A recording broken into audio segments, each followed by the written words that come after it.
Les Instigateurs, podcast numéro 56. Aujourd'hui, on vous parle de comment gérer ses échecs. Woo!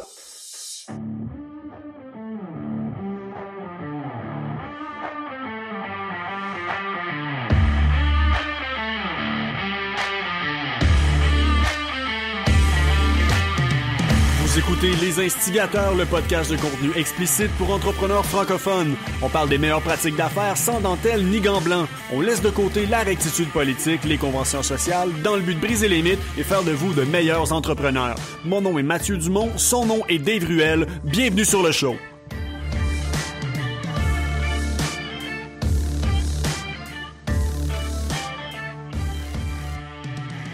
Wow.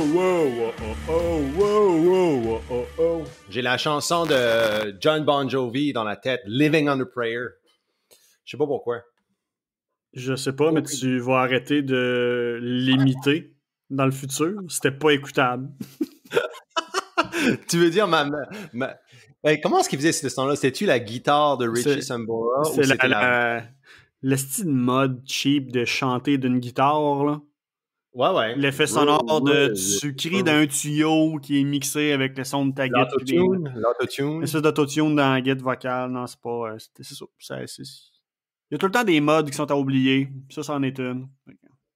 T'étais pas hip avec la touffe de cheveux de John Bon Jovi? Ah, j'étais un grand fan de Bon Jovi. Là. Juste pas de ce type d'effet-là. Non, moi, chanter d'une paille, là, ça me rentre pas dans la tête. C'est probablement le plus proche que je peux être, je pense, de jouer d'un instrument de musique, là, c'est de faire la guitare avec la poche. Man, je suck. Comme, tu sais, j'ai essayé de faire des instruments de musique, j'ai zéro talent musical, c'est pathétique, man. Je suis comme, anyway, impossible. Premièrement, as-tu le rythme? Quelqu'un qui n'a pas le rythme va s'occasse, peu importe l'instrument. Ben, c'est comme, comment je ferais ça? Faut que tu développes ton rythme en premier, puis après ça va venir plus facile. Mais comment tu développes ton rythme? Qu'est-ce qui est le... Ah, t'as des exercices de maintien de tempo pis des affaires de même, là. Je veux dire, n'importe quel exercice de base de drummer va être une bonne façon de t'aider à comprendre le rythme, garder le rythme. Ouais, je sais pas. Il y a un élément de patience aussi avec ça, à apprendre un instrument de musique. J'ai l'impression que tout le monde veut être tout le monde veut être virtuose au jour 1, là, ça arrive pas. Ouais, non, c'est ça. Je pense, tu sais, la guitare, là, je pense que, je pense que ça, j'ai peur d'être agressif et puis de briser ma guitare sur le coin du mur, là. Mais tu vois, guitare, c'est un bon exemple. Puis ça, c'est quelque chose que, je me souviens plus, c'est à quel pays en Suisse. En fait, je pense que c'est en Suisse, mais c'est un pays européen que c'est obligatoire à l'école, un cours de guitare. Parce que justement, ça développe tellement de choses, ça développe la patience, la persévérance, la motricité. Il y a comme, non, maintenant, il y a comme une grosse mode de quasiment tous les enfants devraient avoir un code, un cours en programmation pour comprendre le code, parce qu'éventuellement, le futur va être ça, là. Mais je pense que comme, pour vrai, tu veux donner une bonne base à un kid, apprends-y tôt à coder et jouer de la guitare, puis il devrait avoir de la facilité pour le reste, hein, parce que ça sollicite tellement un range de compétences et d'aptitudes large avec juste ces deux activités-là. Es-tu en train de me dire que le cours de flûte à bec est désuet? Pour vrai, là, esti d'instruments qui ne devraient pas exister, là. Il y a personne qui peut jouer de la flûte à bec de la... Moi, Zamfir, puis les pipeaux, puis tout, là, the fuck out of here, là. Pipeau. Qu'est-ce que... J'écoutais un humoriste hier, moi puis Karine, on écoutait des YouTube vidéos, puis je sais plus trop ce que c'était, l'humoriste qui parlait du pipeau, tu sais, que personne qui va prendre un bac en musique et apprendre du pipeau. Il dit, Chris, il y a même pas de catégorie pour meilleur artiste pipeau, tu sais, au gala de la disque. Oublie ça. Personne joue ça du pipeau. Tout le monde s'en sac. En tout cas, c'était vraiment drôle, là. Mais c'est vrai. Comme personne peut jouer ça de façon agréable. Genre, imagine la flûte à bec. C'est comme tout ce qui peut sortir de ce son-là, c'est un son agressant, that's it, là. Je vois pas comment... Quelqu'un qui... Parce que là, je veux pas qu'on rift off 11 minutes inutilement comme la semaine passée. Mais dans un point de vue entrepreneurial, le pipeau, il sert juste à une place. La musique d'ascenseur et de spa. T'as beaucoup d'ascenseurs, t'as beaucoup de spa. T'as peu de fournisseurs de musique de pipeau. Donc, quelqu'un qui veut se starter une business ou dans une niche qui dit « J'aime ça faire de la musique. Clairement, si tu veux faire de l'argent avec la musique, là, joue pas de la guitare, tu vas te perdre dans la masse. Apprends le pipeau, sachant que tu vas être écouté par personne, mais que ta musique va être jouée à bien des places sans qu'on s'en rende compte. » Ça s'appelle identifier l'opportunité dans le marché. People Master, hashtag People Master. Ça pourrait être un bon quotable pour un nouveau t-shirt, ça. Non, parce que la somme de tout ça, c'est que même si tu deviens le plus grand joueur de pipeau pour les ascenseurs, t'as quand même échoué ta vie. De là le segue avec le sujet de cette semaine. Puis là, boum! Puis là, c'est ça, faut que tu gères ton échec. J'ai tenté d'être un People Master et malheureusement, je n'ai pas réussi à être un People Master. J'ai investi 20 ans de ma vie à souffler d'un tuyau, did not work out. Pourquoi? People was all my life, now what? Oh, merci John Bon Jovi pour ce segue fantastique. J'aime ça qu'on est passé de John Bon Jovi à People, man. On est des gars très versatiles. Tu sais, comme, on perd un auditoire chaque semaine. Ils sont comme, what the fuck avec ces dudes-là, man. Ils parlent de John Bon Jovi. Alexandra Martel dirait que c'est du génie ce qu'on vient de faire parce que c'est l'application parfaite de son enseignement du segway. Mais c'est ça, là. Mais après, on garde un auditoire qui comprend notre pas rapport. On est comme un bon livre de drame. Tout le long, tu comprends rien, puis juste à la fin, tu découvres que tout fait du sens, finalement. C'est comme un film de M. Night Shyamalan. T'es comme, what the fuck? Puis à la fin, comme, holy shit, Bruce Willis était mort. Sixth Sense. Tu sens-tu ça? Le sixième sens, ouais. Ouais. Juste pour la fille puis la pieuvre qui chante, là. Mais... Le quoi? Ah, oui, non, ça. Ouais, non. Ouais. Anyway, parlons d'échecs. Yes. Comment gérer ces échecs? On a parlé de grande vision, tu sais, comme la semaine passée, puis j'ai vraiment aimé cet épisode-là. Puis cette semaine, on est comme, gardons un petit peu le côté peut-être un peu plus philosophique, tu sais, oubliez le pipeau, oubliez tout ça, là. Mais amener le côté un petit peu plus, c'est comme, avec quoi on a peut-être souvent des attaches émotionnelles dans notre business, puis souvent, on va être très... L'échec n'est pas facile à gérer. Il y a différents niveaux d'échec. Puis, on voulait un petit peu vous amener peut-être notre côté personnel, comment on a dealé avec nos échecs aussi personnels, que ce soit, tu sais, comme d'affaires, mais aussi comme personnel. J'ai l'impression qu'il n'y a pas vraiment, pas comment tu deals avec ça, toi, mais souvent, un échec professionnel, on va souvent l'amener d'un point de vue personnel. On va souvent se l'approprier d'un point de vue personnel. C'est ça qui est un petit peu peut-être difficile à dealer avec l'échec professionnel, c'est qu'on va se le mettre sur nos épaules à nous autres mêmes, tu sais. Puis on amène de l'émotion. Is a beautiful thing. Moi, c'est quelque chose que je crois énormément. Puis tu sais, je veux dire, il y a tellement beaucoup d'implications avec la notion de l'échec. Qu'est-ce qu'un échec? Comment tu le gères? Honnêtement, le terme échec, ça doit être un des mots que je dis le moins souvent parce que je trouve qu'on est tellement trop rapide sur ce mot-là on le dit sans donner le temps à l'échec de vivre. C'est important de vivre ces échecs, mais l'inverse est vrai aussi. C'est important à ton échec de vivre parce que souvent, ça te set up pour des opportunités. Donc, l'échec est l'échec est court terme. L'échec, c'est quelque chose qui se vit dans le présent. C'est une déception. Mais looking back, 5 ans, 10 ans après, souvent, tu vas te rendre compte que ce que tu as perçu à court terme comme un échec était sûrement une des meilleures choses qui t'est arrivée. Donc, moi, ça, c'est quelque chose sur laquelle je m'appuie régulièrement pour passer plus rapidement, je vais dire, au travers. Comme je le mentionne, c'est important faut pas... On en a tous des échecs. Personne... s'il y a une chose qui nous rassemble toutes, c'est qu'on va tous échouer dans quelque chose, inévitablement, tôt ou tard. Il n'y a pas de bonne ou mauvaise chose. C'est juste la façon que tu réagis. L'échec, c'est correct d'être déçu. C'est correct de le vivre. C'est une émotion qui est très intense, qui est désagréable, mais transformative, mais que tu dois passer à autre chose rapidement. Parce que ça va définir le momentum très rapidement sur les jours, semaines et mois à venir. Je suis d'accord avec toi. Comme souvent, on va comment je fais ça?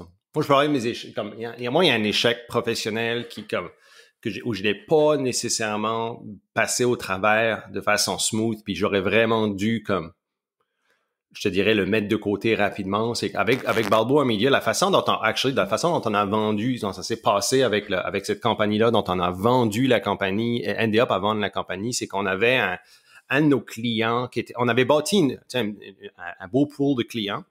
Ce qu'on faisait dans le fond, c'est qu'on faisait du marketing publishing, donc on prenait des influenceurs ou des personnes avec des auditoires en tout cas, et on créait toute leur plateforme digitale, leur marketing, etc., etc.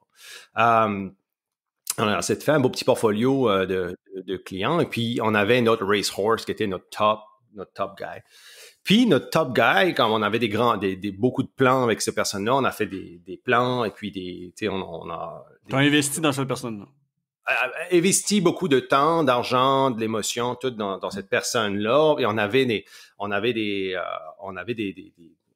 plans, on avait des objectifs. Et au moment, genre, on s'est fait chier dans les mains au dernier moment où c'était le temps de signer l'agreement, de comme, OK, voilà, tout ce qu'on a comme, pas juste parler d'eux, mais commencer à implémenter, là, let's do it, puis c'était le temps de signer l'agreement. Puis ça, c'était une erreur aussi pour laquelle je me suis un petit peu comme bâti moi tout seul, comme, comment je pourrais dire ça? Battu moi tout seul avec un bâton dans le fond parce que j'aurais dû signer l'agreement avant d'actually commencer à faire des moves, mais j'ai fait le contraire, tu sais. So, by the way, ton son est-tu correct? Je vois pas comme là, je record puis je vois pas ton... Ben, je parle pas, fait que... En tout cas, moi, c'est... Oui, mais regarde, tu vois-tu ton... Moi, tout module, tout semble correct. Tout module, OK, bon, c'est ça module de ton bord, parce que je vois pas ton module de mon bord, c'est pour ça. Okay. Je voulais juste être sûr, OK. Mais, ouais, je me suis flagellé, le terme que tu cherches. Flagellé, je me suis auto-flagellé beaucoup par rapport à ça, c'est que j'ai fait cette erreur-là, dans le fond, d'exécuter avant de sealer la deal. Puis tout allait bien, puis faut aussi comprendre que cette personne-là, qui était notre racehorse, c'était un ami très proche aussi. Donc, une fois qu'on était prêt à signer les papiers, dans le fond, on s'est fait chier dans les mains, moi puis Matt, et puis Matt, mon autre business partner, Matt Galland. On a things went sour, là, fast, là. Et puis on a perdu, dans le fond, c'est comme ça, la relation, que ce soit professionnelle, personnelle, a été vraiment comme ça a dégradé beaucoup de choses. Nous autres, ça a affecté énormément la business. Et on s'est fait, je vais être honnête, là, je pense que j'ai pas perdu. Ouais, non, j'ai perdu d'une certaine façon de l'argent, mais j'ai aussi le manque à gagner était absolument énorme. OK?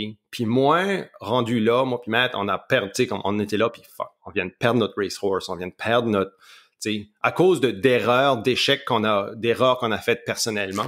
Et puis pour nous autres, ça a été un gros coup dur. Comme on l'a pris vraiment comme un échec assez comme important dans notre business. Puis là, on a décidé, puis ça concordait avec le temps où Buy Optimizers était vraiment on the rise. Là. Buy Optimizers avait du bon momentum. Puis on a décidé, regarde, maintenant, là, now what? Là? Est-ce qu'on veut continuer à grossir l'agence ou on dit, regarde, on focus seulement sur Buy Optimizers, puis on a décidé de focuser sur Buy Optimizers. On a vendu ensuite toutes nos assets, dans le fond, de Balboa Media. Donc, tous nos clients qu'on avait, on avait déjà des bons partenariats avec d'autres agences qui étaient pas des concurrentes, mais des agences similaires, puis avec qui on avait des bonnes relations. On a pu replacer nos différents clients avec différentes agences qui étaient encore meilleures, moi, je pense. Là, fait que c'était une bonne chose.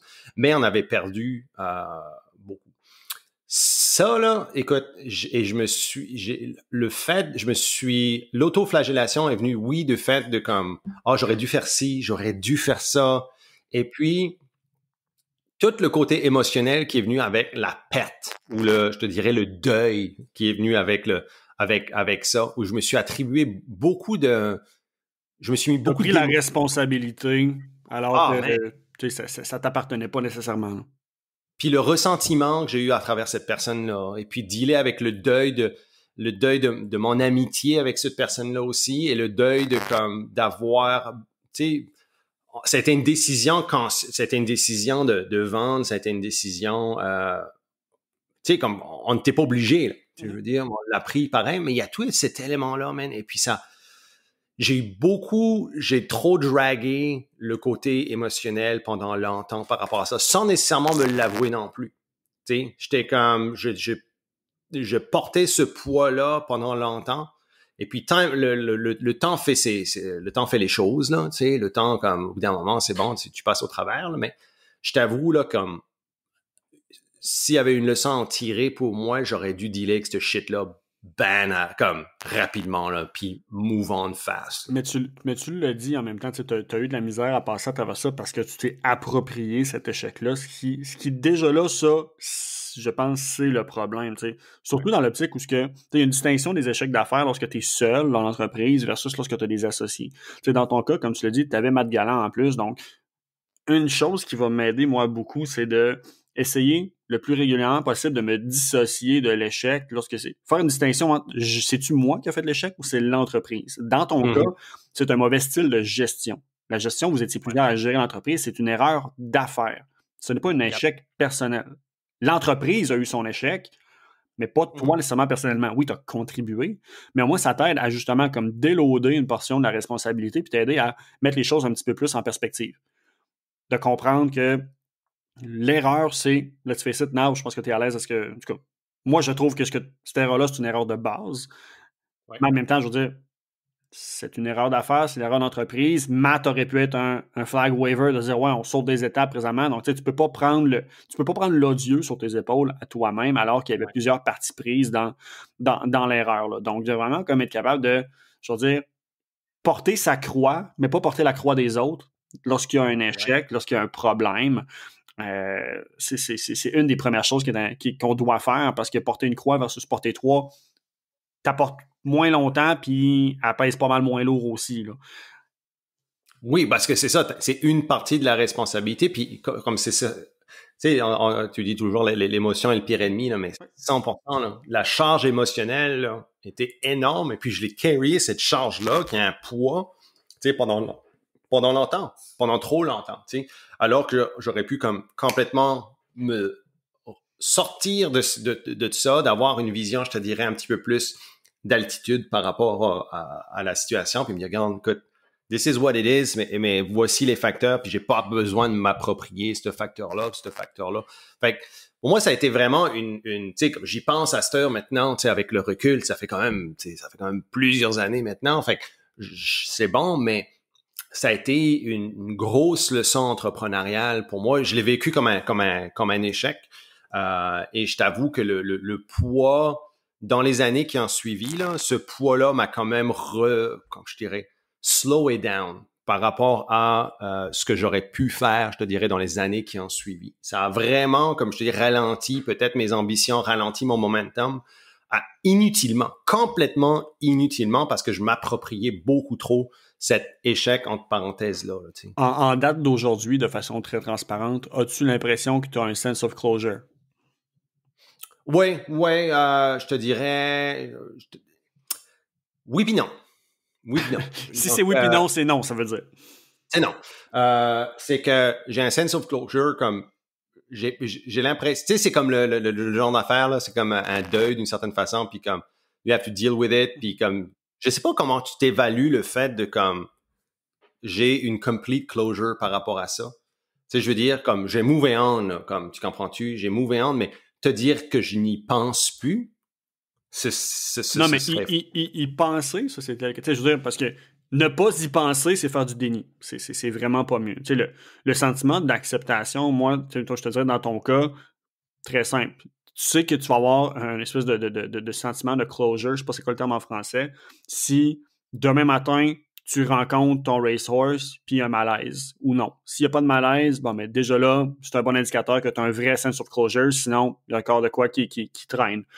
Si tu te retrouvais dans la même situation, est-ce que ton premier réflexe, parce que tu sais, je veux dire, là, quand je dis la même situation, c'est pas au moment de l'échec, mais plus en amont, de dire comme tu as un prochain racehorse, est-ce que tu vis de l'excitation ou tu vis de la crainte? Ouais. Est-ce que dans le fond, est-ce que l'événement d'échec est un ancrage, est un anchor qui te ramène dans la vibe négative et réticente? Ou est-ce que justement, si tu as une vraie acceptation, parce qu'il faut faire la distinction entre un échec, il y a des gens qui vont voir ça comme justement comme un anchor qui est propice à réarriver.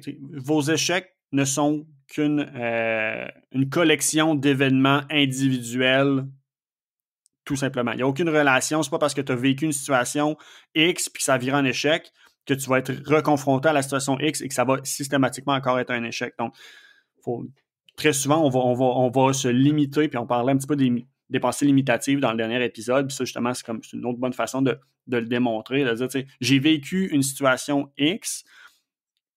Par défaut, ça veut dire que toutes les autres, je vais devoir faire plus attention ou je vais y aller avec le pied sur le break. Non, tu sais, apprenez, faites votre échec, vivez-le, documentez, move forward. La prochaine fois, quand ça réarrive, tu es supposé être préparé. C'est la distinction à tu as juste pensé ou tu t'es préparé à ce que ça n'arrive plus. Parce qu'on perd des échecs à avoir le pied sur le break. Et comme moi, là, je vais faire attention parce que la dernière fois, je suis comme non, ça veut dire que la prochaine fois que ça arrive, tu n'es pas supposé penser à ton échec, tu es supposé déjà avoir le papier que tu aurais dû avoir au jour 1 la première fois de près, tout simplement. Exactement, mais c'est ça. Ce qui pèse sur le break, c'est ton émotion. Oui, je suis prêt maintenant, man. Des operating agreements, là, j'en ai, là. Tu comprends-tu? Je suis comme ready for that. J'ai pas de problème. Ensuite, ça a été, puis pour répondre faire le suivi sur ta question, tu sais, comme je te dis non parce que j'y pense encore. Il y a encore cette petite réticence-là, mais d'un côté, oui, ou j'ai passé au travers parce que la façon dont ça s'est matérialisé, après, ça a été comme fuck it, je suis mieux servi par moi-même, comme fuck les partenariats, pas par exemple avec Matt ou rien, mais c'est ce type de business-là, c'était comme des clients, puis whatever, c'est comme fuck that model, tu sais. Mm-hmm. Alors que c'est pas fuck that model, c'était comme brilliant model, mais c'était été comme de pouvoir redonner la confiance aux autres, tu sais, que je vais pas me faire fourrer encore. C'est comme que, tu sais, comme une personne qui sort d'une mauvaise relation, tu sais, je sais pas moi, ton fiancé, ta fiancée t'as trompé, puis là, t'as perdu confiance, si tu veux, dans une relation de couple, puis c'est comme, oh fuck it, je préfère rester tout seul, tu sais. Puis alors que tu te rends compte que c'est non réaliste, puis ça fait pas de bon sens, tu sais. Fait après, ça a été un processus, je te dirais, de réapprendre à faire confiance à certaines personnes par rapport à ça. Puis honnêtement, puis on l'a souvent dit, là, moi, je préfère des modèles d'affaires comme en partenariat que solo, là, by far. Là. Mais après, il y a toujours eu le côté, est-ce que je vais me faire fourrer, éventuellement? T'sais, ça a toujours été un des petits c'est toujours en arrière de la tête. Tu comprends-tu? Mm-hmm. Fait que je te dirais que je suis très, très proche d'avoir complete closure, mais je pense que je suis à un bon partnership prêt d'avoir une complete closure d'une certaine façon. Tu sais, de ce qu'on fait avec les instigateurs, dans le fond, ça a été une des choses qui m'a ramené dans le côté que, tu sais, comme, j'aime travailler avec cette personne-là, j'aime ce qu'on fait, comme, je me pose pas de questions, let's do it. Tu comprends-tu? Comme ça, c'était un nouveau... Ça t'a ramené à faire la paix avec le concept d'avoir des partnerships, puis... Ouais, non, exactement, là, tu sais. Mais, tu sais, notre partnership avec les instigateurs, reste très minime d'une certaine façon. Tu sais, il n'y a pas vraiment d'application financière ou rien. Tu sais, c'est juste une application de temps pour nous autres puis de fun aussi. Mais, ouais, non, mais ça fait partie du processus, là, tu sais. Puis, honnêtement, je pense que j'en aurais bénéficié à passer à travers ce processus-là avant. Tu sais, de pas avoir à attendre quelques années, là, comme avant de refaire la paix avec ça. Mm-hmm. Fait que c'est quand je dis justement comme pas garder le pied sur le break parce qu'on veut se protéger des fois de soi-même ou quoi que ce soit, de dire c'est arrivé dans le passé puis on prend tellement la responsabilité du problème qu'on se perçoit maintenant comme un facteur de risque alors que je pense pas que ça devrait être le cas. Donc, tu sais, c'est important de se dissocier de l'échec, de comprendre que c'est un one and done. Si c'est pas le cas, ben c'est que là, il y a un pattern. Moi, c'est même en même temps que je m'aide justement à ramener ça tout le temps de c'est un échec d'affaires. Si tu as un problème une fois, bon, mais s'il y avait une faille dans le processus, si ça arrive encore plusieurs fois, mais soit parce que ton processus était pas bon ou que tu ne l'appliques pas. Puis rendu là, je veux dire, quand tu fais 3-4 fois les mêmes erreurs puis que le processus était bon, là, en effet, c'est un échec. Ça devient un vrai échec à mon sens.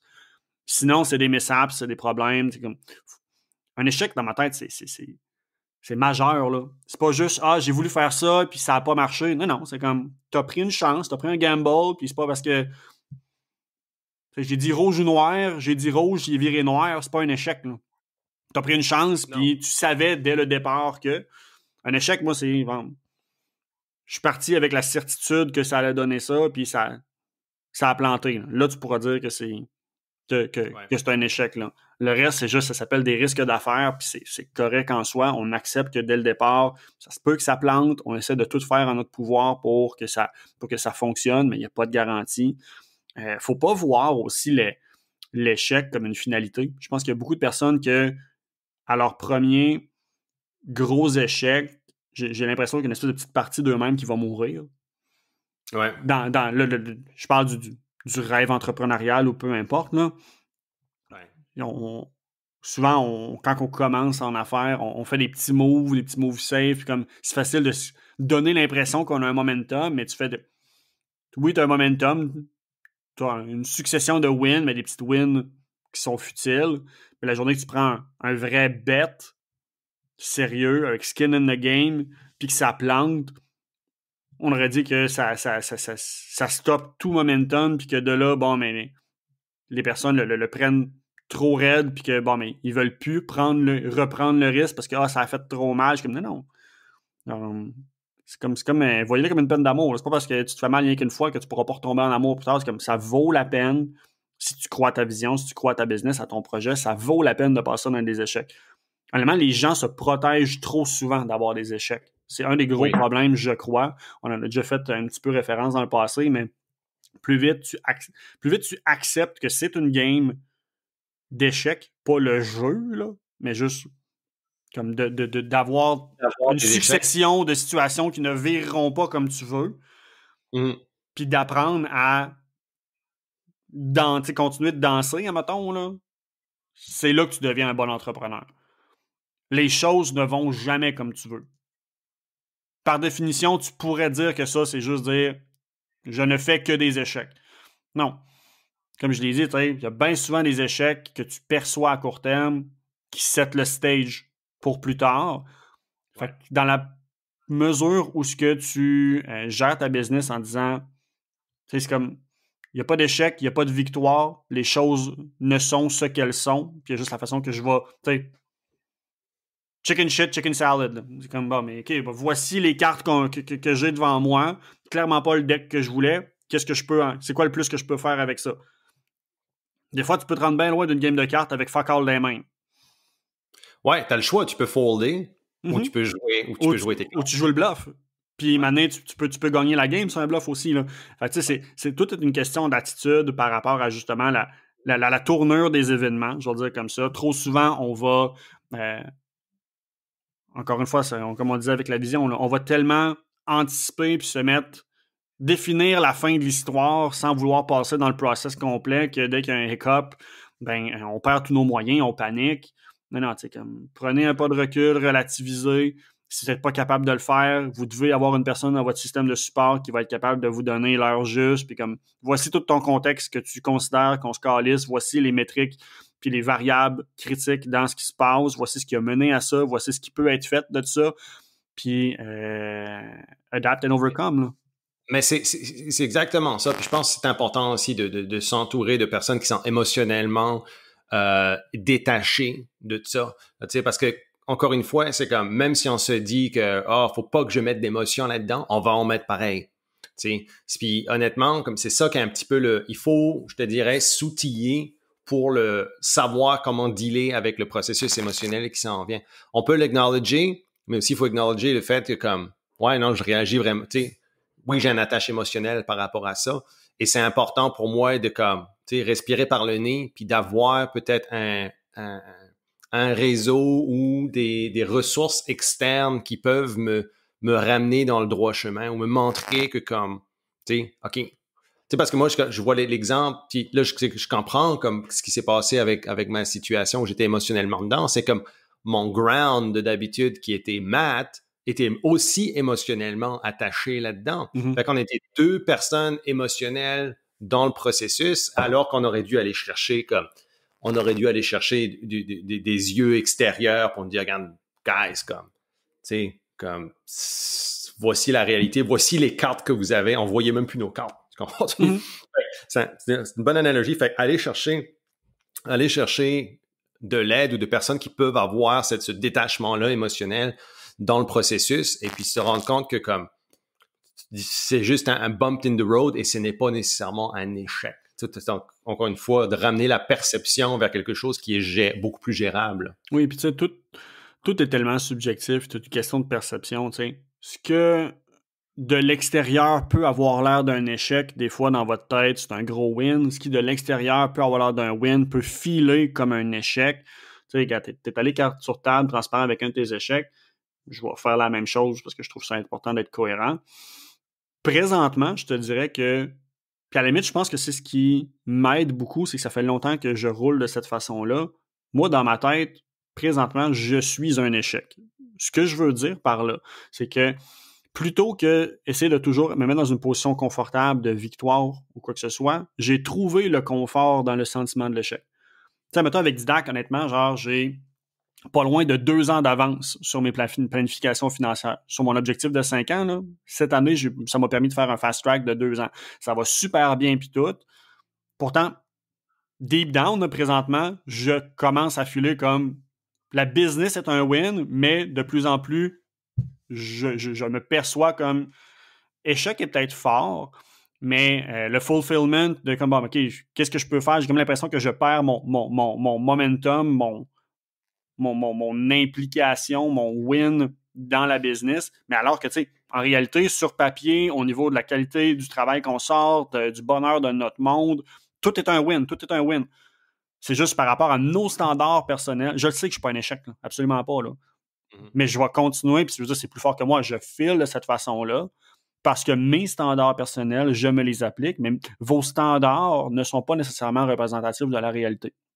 Puis des fois, c'est le dialogue interne, on est beaucoup trop dur avec soi-même, on l'est souvent pas assez avec les autres. Donc, faut faire attention avec ce sentiment-là d'échec parce qu'il ne faut pas en faire une vérité. Je vais le dire comme ça, là.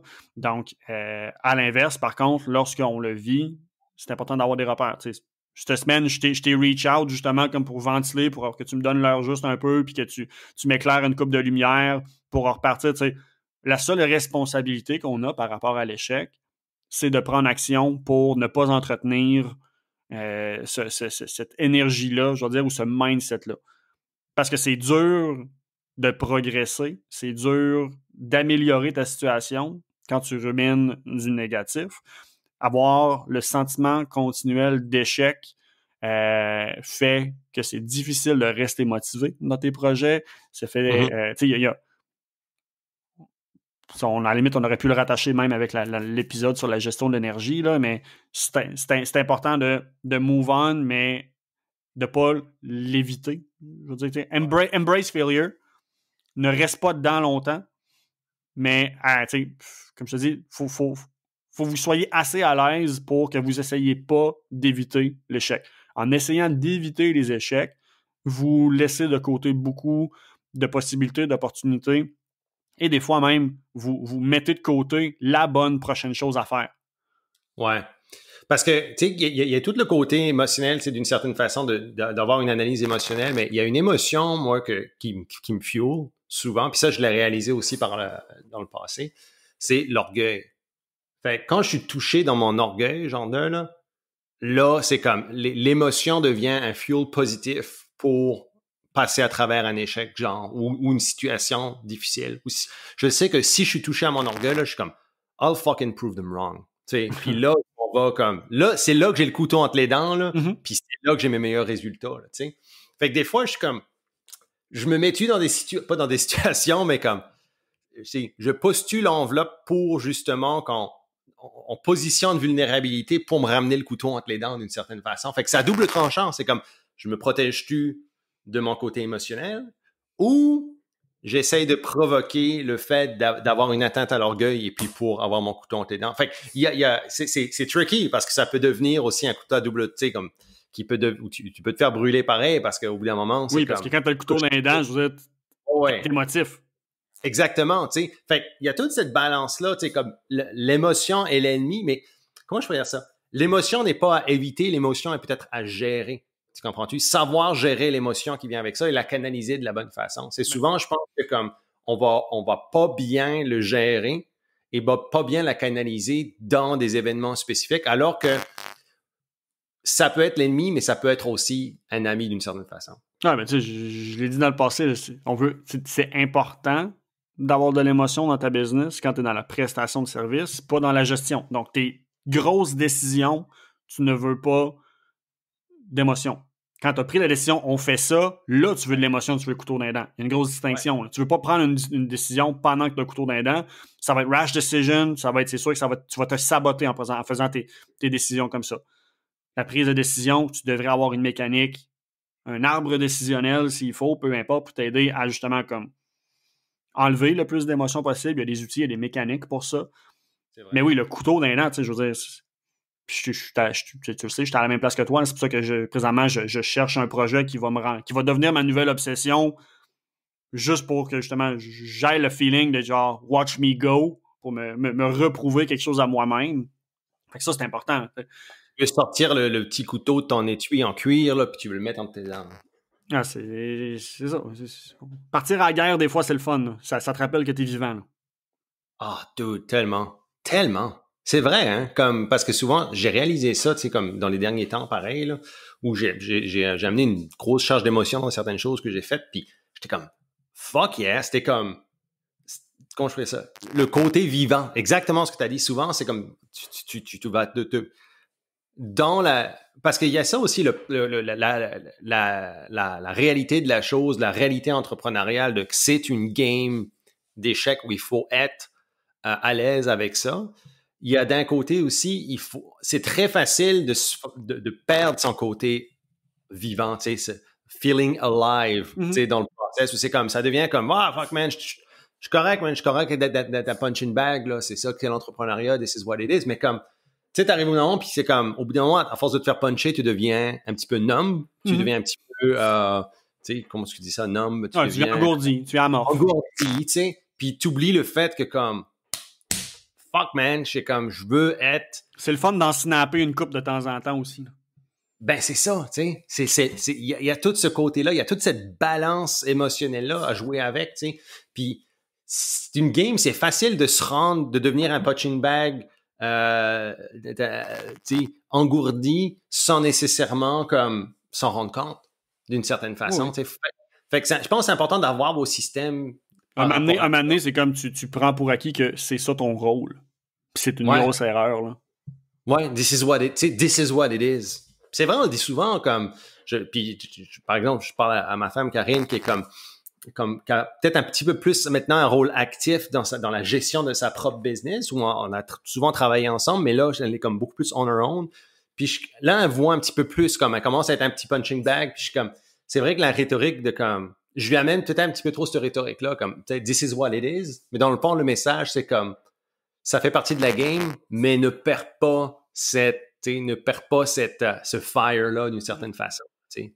Faut pas éteindre le feu, là. Il faut trouver des façons, des systèmes de le garder, ce feu-là, alive.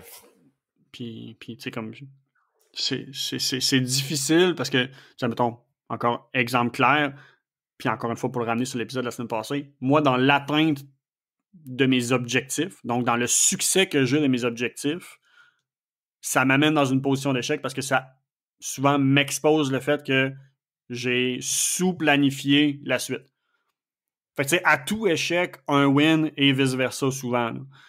Fait que c'est important de justement comme être capable de prendre une distance avec ça, puis vos victoires, ne les célébrez pas trop fort et trop vite, et vos échecs, ne les vivez pas trop intensément et trop rapidement aussi.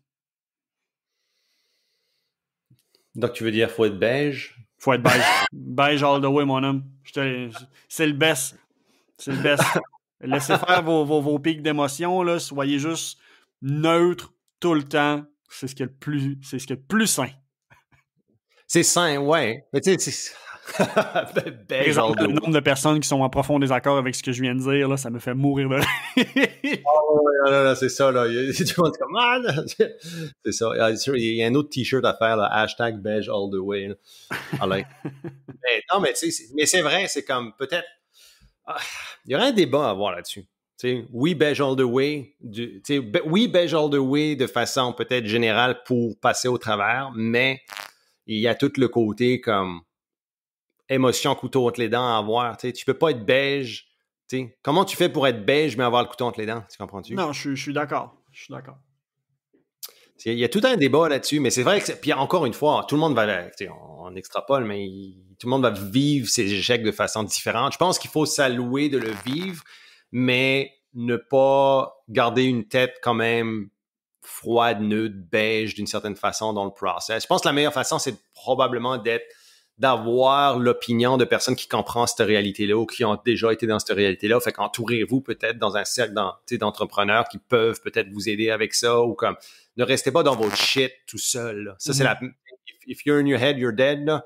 Mais c'est un petit peu ça. On reste trop peut-être dans notre propre perception alors que souvent, c'est pas si pire qu'on le pense. Là. Fait que c'est... Au final...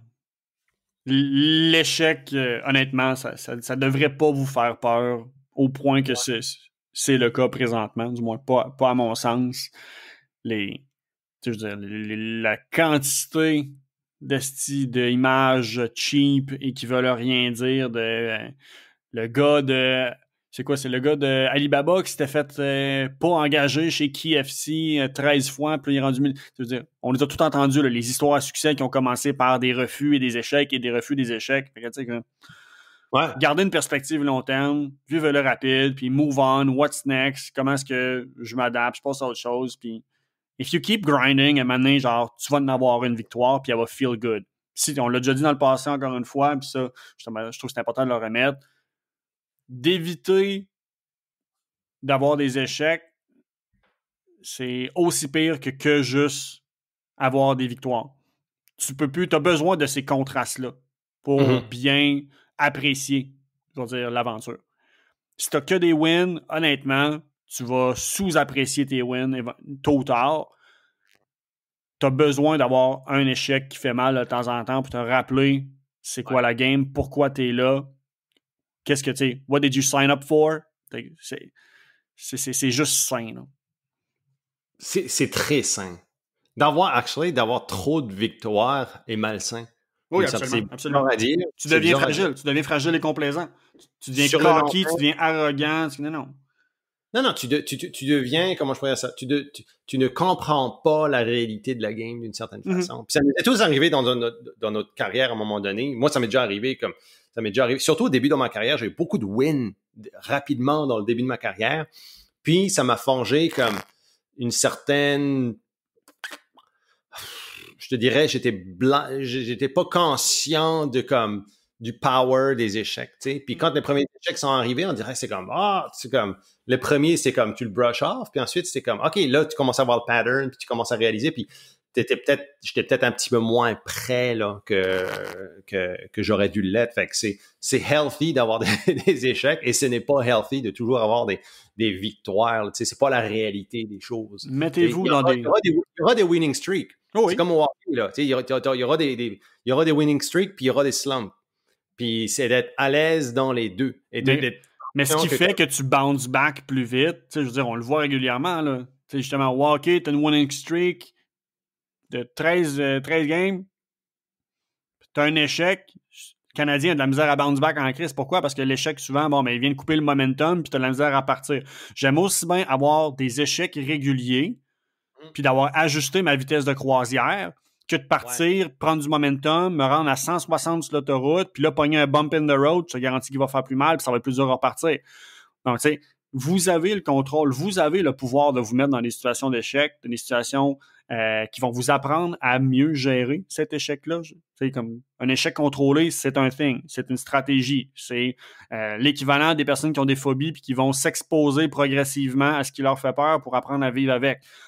On parlait de musique en entrée de jeu. Tu veux apprendre à bien gérer avec l'échec, là, donne-toi comme objectif sérieux, commit, d'apprendre un instrument en 3 mois, probablement que ça va être un échec, mais au moins tu vas pouvoir le vivre. Puis là, c'est pas dans ton sous-sol, je parle comme avec des gens. Exposez-vous, mettez-vous vulnérable devant des gens, ça va vous amener à affronter et vivre, parce qu'au final, l'entrepreneuriat, c'est ça, là. C'est des échecs sur la place publique. C'est très différent qu'un échec que tu vis toi-même et que personne ne connaît, là.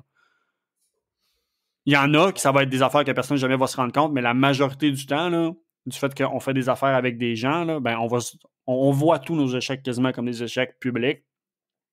Mettez-vous en position où vous le savez que les odds sont contre vous sur des choses qui sont irrelevant, donc des affaires qui sont plus hobby ou peu importe, mais qui vont vous apprendre à dealer avec cet échec-là. Fait que on va se désensibiliser de cette façon-là à l'échec pour être capable de justement mieux le gérer puis mieux comprendre que quelque chose qui ne vire pas comme on veut, c'est pas une finalité, c'est juste une opportunité de corriger le tir, tout simplement. Moi, j'aimerais lancer un appel à l'action aujourd'hui de désensibilisation. Qu'est-ce que vous allez faire cette semaine pour vous désensibiliser quant à peut-être un échec que vous avez vécu ou quelque chose? Fait qu'on aimerait vous entendre par rapport à ça. Quelle est une situation d'échec que vous avez vécue et que comment vous avez passé au travers, ou une situation d'échec que vous vivez présentement et comment vous allez faire justement pour vous désensibiliser ou passer au travers et vous rendre compte que c'était un road bump et nécessairement pas une finalité. Fait qu'on aimerait vous écouter par rapport à vos échecs. podcast@instigateur.com et partagez-les aussi. Partagez-les sur les médias sociaux ou comme... Ben, même pas tant sur les médias sociaux. Moi, c'est mettons, le devoir que je voulais donner aux gens, là. Confessez-vous d'un échec à quelqu'un. Un échec, je veux dire, il y a bien des échecs qu'on vit seul, qu'on n'ose pas parler, qu'on n'ose pas exposer parce qu'on pense qu'on va avoir l'air cabochon, qu'on va être vulnérable. Faites-vous le devoir de verbaliser un échec récent qui a fait mal à quelqu'un. Cette personne-là, vous allez vous rendre compte que très souvent, les gens ne sont pas impliqués émotionnellement, vont être capables de vous amener un angle que vous n'avez pas vu. Mm-hmm. Ou sinon, vont être capables de... comment je pourrais dire? Souvent, on a l'impression que c'est comme on est domaine spécial, nos problèmes sont spécifiques. C'est pas rare que vous allez parler d'un échec puis quelqu'un va dire « Ouais, je sais, moi tout, ça m'est arrivé. » C'est de se rendre compte que nos problèmes, ce mauvais feeling-là, on n'est pas tout seul à le vivre, qu'il y a moyen d'utiliser l'empathie qui est associée avec la gestion d'un échec comme un autre levier pour bounce back. Donc, c'est pas besoin d'être sur la place publique, à la limite, quoi que ce soit. J'ai juste, faites-vous la promesse de comme, gars, je vais faire une belle petite confession d'un échec à une personne, là, puis je vais voir comment il répond. Autant verbalement que physiquement. Souvent, le physique, lorsqu'on parle de ces choses-là, en dit beaucoup plus. Portez attention. Vous allez voir de là que très souvent, on pense qu'on va se faire juger, puis qu'à la place, la personne va nous ouvrir les bras. C'est vrai, c'est un bon point. Exactement, 100%. 100% avec toi. Fait que vous avez des choses que vous voulez même pas partager publiquement, mais partagez-les avec nous. OK? Comme zone de non-jugement ici, là. Pour répondre à M. Mathieu Dumont, on s'en calisse parce qu'on l'a probablement déjà vécu, puis on va être capable de peut-être vous amener une certaine heure juste puis une certaine perspective. Fait que c'est normal de pas avoir des fois des personnes dans votre entourage qui peuvent vous l'amener, mais regarde si on peut être utile là-dedans. Let's do it. Thanks, mon chum. Bon épisode encore psychologique, ou comment tu l'as appelé la dernière fois? Philosophique. C'est plus que philosophique. Je pense que c'est une question de vécu aussi, là, mais j'ai l'impression qu'en tant qu'entrepreneur, souvent, puis que sur la place publique, justement, il n'y a peut-être pas assez de vulnérabilité ou de partage des échecs. Tu sais, je veux dire, comme... J'aime ce que ta quote, montre-moi tes cicatrices, puis je te dirai qui tu es, là. C'est vraiment ça. Puis honnêtement, comme j'espère que ça vous a peut-être ouvert les yeux sur certaines choses, là. Donc, thank you, mon chum. John Bon Jovi all the way. Auto-tunes forever. Et puis ça, c'est une question. Ça, faut que tu passes par-dessus aussi, Matt. T'es trop émotionnellement impliqué dans le processus de guitare Bush. Parfait. Je vais essayer de m'exposer à ça. Bonne semaine. Yes. Goodbye. Vous venez d'écouter le podcast des Instigateurs. Ça vous intéresse d'en entendre plus, alors n'hésitez pas à vous abonner à notre chaîne, cliquez sur le 5 étoiles et surtout, nous laisser connaître les sujets que vous aimeriez qu'on aborde dans les prochains épisodes. Pour le faire, simplement qu'à nous envoyer un courriel à podcast@instigateur.com ou visiter notre site web instigateur avec un s.com.